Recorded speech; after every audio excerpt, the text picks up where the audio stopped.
The topic of our presentation is inter-process communication, or in other words, how do processes communicate with each other. Inter-process communication is the mechanism provided by the operating system that allows processes to communicate with each other.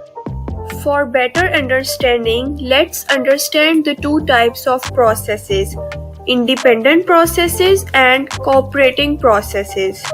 First, independent processes are those which can neither affect other processes nor be affected by other processes, meaning there is no shared state between process, memory, and file system. For example, in an isolated program that calculates factorial sequence, only input alone determines the output. Second, cooperating processes are those that can affect or be affected by other processes. For example, two programs sharing a single terminal. Suppose you want to print some document, you must have it on some editor. The printer needs to work along with the editor to make the document printed for you. So we can say it's a mechanism which allows processes to communicate with each other and synchronize their actions. The communication between them can be seen as a method of cooperation between them, which is done through both shared memory and message passing. Back to the question. There are many reasons, but we will be discussing information sharing, as we saw in the printer example. Computation speed up. A solution to a problem can be found faster if the problem can be broken down into subtasks to be solved simultaneously. Modularity, which is the most efficient architecture to break a system down into cooperating modules. Another topic we need to understand first is buffer, which is an area in the main memory that is used to store or hold the data temporarily that is being transmitted either between two devices or between a device. In simple words, buffer temporarily stores data that is being transmitted from one device to another. There are three types of buffering that we will be discussing generously. First, zero capacity, bounded buffer, unbounded buffer. Have you ever went to a bank and waited in queue lines before? In buffering, messages are passed via queues, the same as customers in banks waiting for their service. To understand buffering, imagine you are in a bank and waiting in queue lines to take a bank service. In this example, messages are represented by those who are waiting in queue lines. In zero capacity, the queue's maximum capacity is 0.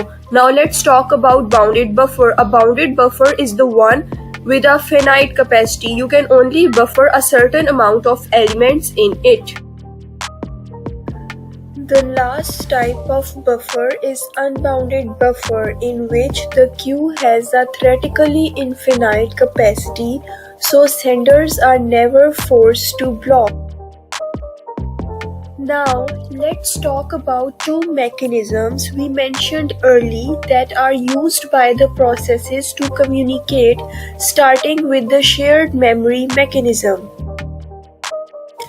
Process A and B wish to communicate with each other in shared memory mechanism. The responsibility for the kernel is to set the memory to be shared between the two processes.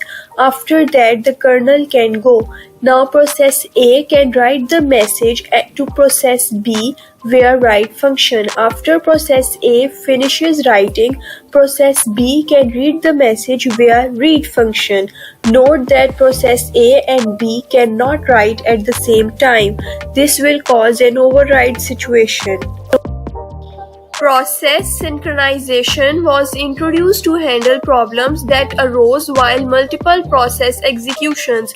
It is the task phenomenon of coordinating the execution of processes in such a way that no two processes can have access to the same shared data and resources. The data is passed via an intermediary buffer which may be either bounded or unbounded. One of the classic problems of synchronization is the producer-consumer. It has two main actors, the producer and the consumer. In the following scenario, we will understand the general idea of the producer-consumer problem. John is the best chef making burgers, but he has only one plate that has a limited size that will fit only 6 burgers.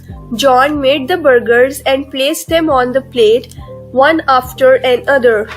After doing all of these burgers, John felt tired and he fell asleep.